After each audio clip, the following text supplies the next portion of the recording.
Halo teman-teman, salam bahagia bagi kalian semua. Jumpa lagi bersama Green Candle. Bagi teman-teman pengunjung baru channel YouTube Green Candle, dimohon supportnya dengan klik subscribe, aktifkan notifikasi belnya agar tidak ketinggalan video terupdate dari kita. Nah teman-teman, di video kali ini saya akan membahas Dogecoin yang mana menjadi requestan teman-teman untuk membahasnya. Akankah Dogecoin balik ke harga 1 sen, 1000 rupiah? Nah, kita akan bahas sekarang. Kalau kita search di Google, Dogecoin per kompas.com memberitakan harga Dogecoin merosot 30% dalam sehari. Kontan ID, efek Elon Musk memudar, harga Dogecoin makin menukik tajam atau menurun praktis. Benarkah to the moon? SpaceX milik Elon Musk terima Dogecoin untuk pendanaan misi. Sebelum lanjut, ada kalanya kita harus tahu apa sih Dogecoin itu. Nah, Dogecoin adalah mata uang kripto yang dicetuskan oleh Billy Markus dan Jackson Palmer. Dia membuat Dogecoin untuk sistem pembayaran yang instan, menarik, dan gratis dari tradisional bank. Pajak maksudnya ya.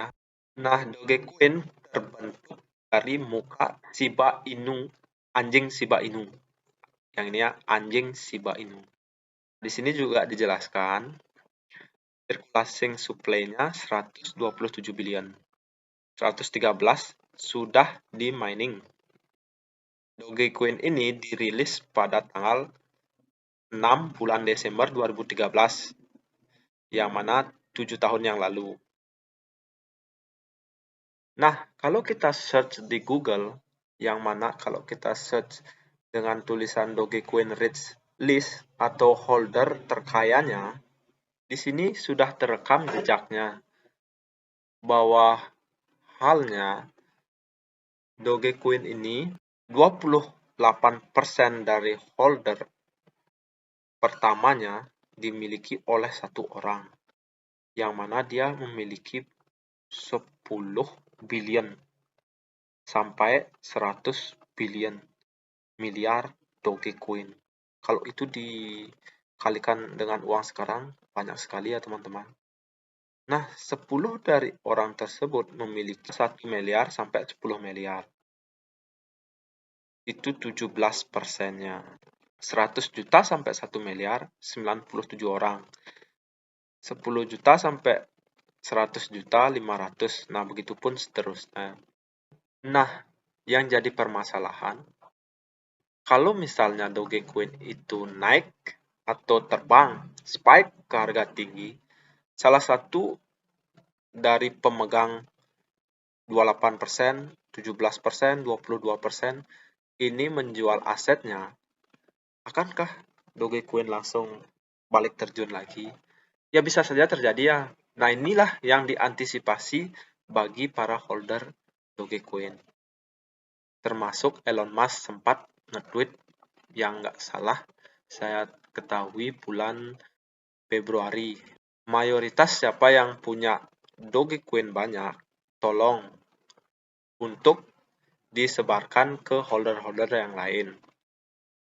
Karena tidak sense sekali ya teman-teman. Tidak bagus kalau satu orang memiliki 28% dari sirkulasi supply-nya Dogecoin itu.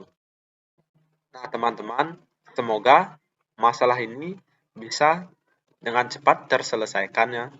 Karena kedepannya pasti ini akan terus dipermasalahkan bagi para holder Dogecoin. Dan juga untuk teman-teman, ini saya ingatkan selalu untuk mengambil keuntungan dikala harganya sudah naik.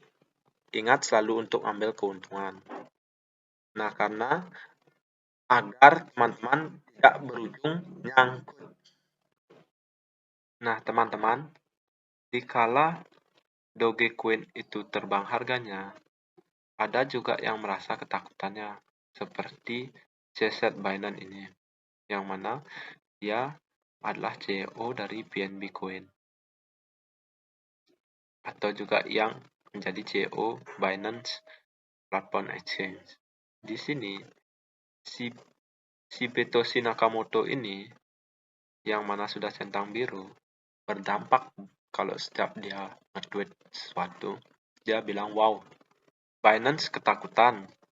Kapan terakhir kali seorang CEO tidak setuju dengan produk yang menyebarkan informasi sesat?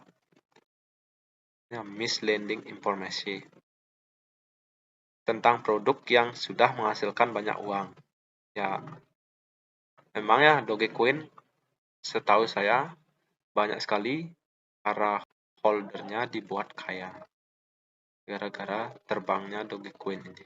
Jadi saya tidak bisa menyalahkan bagaimana CZ ini dalam tweetannya pada Februari 4. Karena risk dia nge-tweet risk dari Doge itu 27% dari semua Doge floating supply-nya dimiliki hanya satu address atau satu orang. Dan baik 20-nya memiliki 50% dari semua circulating supply-nya. Jadi di sini juga dijelaskan kalau memang centralized harusnya Shandon untuk di-abandon. Nah, teman-teman, kita langsung saja ke pola chart-nya. Yang mana kalau kita analisa dari pola chart-nya ini, koreksi yang begini ini sangat koreksi yang wajar ya teman-teman setelah menembus ATH baru. Mana ada sih koin yang bisa terus terbang tinggi nggak ada koreksinya. Nggak mungkin ya teman-teman, itu harus menghabiskan banyak uang kalau bisa suatu koin itu naik tinggi sekali. Berarti pom-pomnya harus banyak sekali ya teman-teman. Nah setelah naik tinggi pasti akan ada koreksi atau orang-orang ambil keuntungan dari investasinya tersebut. Nah kalau bagi saya, kalau saya analisa, ini namanya koreksi yang sangat wajar. Lihat saja dia sempat menyentuh all time high, koreksi, all time high lagi, terus koreksi lagi. Nah, yang pola di sini ini sama pola yang terjadi sekarang ini. Nah, yang artinya teman-teman, berarti ini koreksi wajar. Saya juga sudah menarik garis yang mana menjadi area support bagi Dogecoin ini. Dan support ini saya harap tidak ada yang bisa akan nembus ya. Tidak akan ditembus sama Dogecoin ini. Lihat, dia sempat menyentuh dan balik diterbangkan lagi. Nah, kalau kita ukur, kalau kita melakukan pembelian di sini dan menjualnya di area resisten sebelumnya, yang mana sudah menjadi resisten dan support, itu kita mendapatkan keuntungan 33%. 33%. Jadi kalau saya gambarkan lagi, analisa lagi, lihat teman-teman, ini saya perkirakan atau saya prediksi akan konsolidasi lagi. Turun, naik, turun, naik, turun, naik. Nah, itu entah kapan saya juga kurang tahu. Ini tergantung volume transaksi dan bagaimana orang-orang itu melakukan tradingnya. Pasti orang-orang itu akan membeli di support kalau misalnya trading dan menjualnya di resisten. Beli support dan menjualnya di resisten.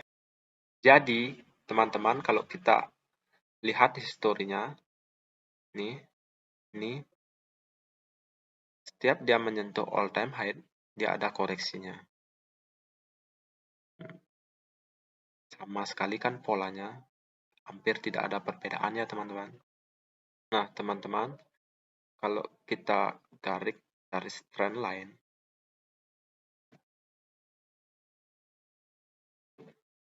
ini enak sekali ya teman-teman. Dia membentuk rising wedge di lihat kan teman-teman, rising wedge yang mana setiap sideway-nya dia menaikkan harga. Tuh, di setiap sideway-nya dia menaikkan harga. Jadi, kalau kita copy garisnya ini, bisa ya teman-teman, copy dan paste di sini. Nah, jadi akan seperti ini jadinya teman-teman. Ini menurut prediksi saya teman-teman. Saya memakai historinya Dogecoin itu sendiri, yang mana di sini membentuk pricing wedge dalam sideway-nya. Jadi ini akan juga seperti itu ya teman-teman. Kalau memang benar prediksi saya. Ini sekali lagi kalau benar prediksi saya teman-teman.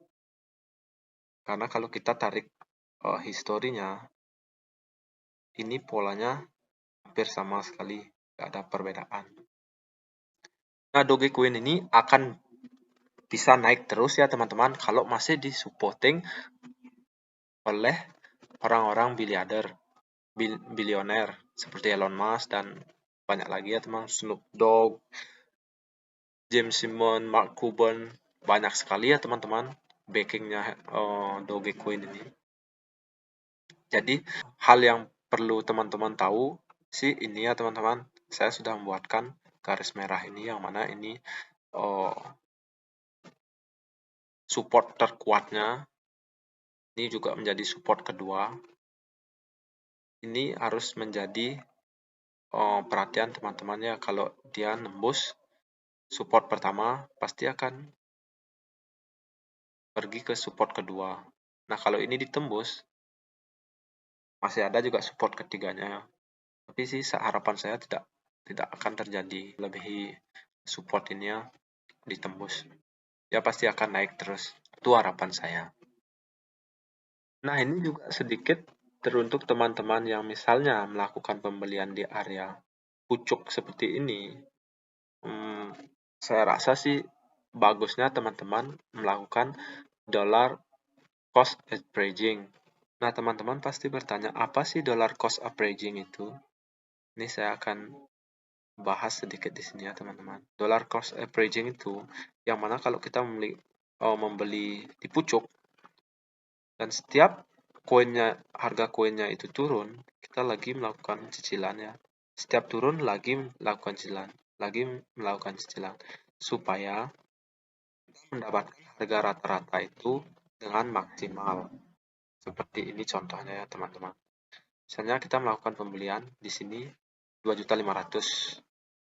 Di sini juga harus sama, di sini juga harus sama, di sini juga harus sama. Jadi nilai rata-rata kita di area sini. Tuh, teman. Jadi kalau misalnya ini mengalami kenaikan menyentuh rata-rata kita sudah mendapatkan keuntungan. Jadi tenang saja bagi teman-teman yang misalnya sangkut di Dogecoin. Tetap cicil melakukan pembelian di saat harganya turun. Nah, saya rasa ini sudah cukup menjadi alasan kenapa Dogecoin itu dibanting atau turun. Dan banyak orang mengalami panik ya teman-teman. Yang sebenarnya ini sih koreksi wajar selama Dogecoin itu masih diakuisisi sama orang-orang milioner. Teman-teman pasti akan mendapatkan keuntungan banyak. Yang jadi perhatian sekali sih, ingat ini red box atau garis support yang tidak akan bisa Dogecoin itu lewati. Misalnya kalau dump ini ditembus, masih ada support yang keduanya. Itu di kisaran harga 0,15 dan 0,4. Nah, itu dulu untuk video saya kali ini. Semoga teman-teman bisa berpikir sedikit lebih jernih agar tidak melakukan cut loss. Nah, kalau video ini berkasih bagi teman-teman, jangan lupa komen, like, subscribe, aktifkan notifikasi belnya agar tidak ketinggalan video-video saya selanjutnya. Bye-bye teman-teman, terima kasih.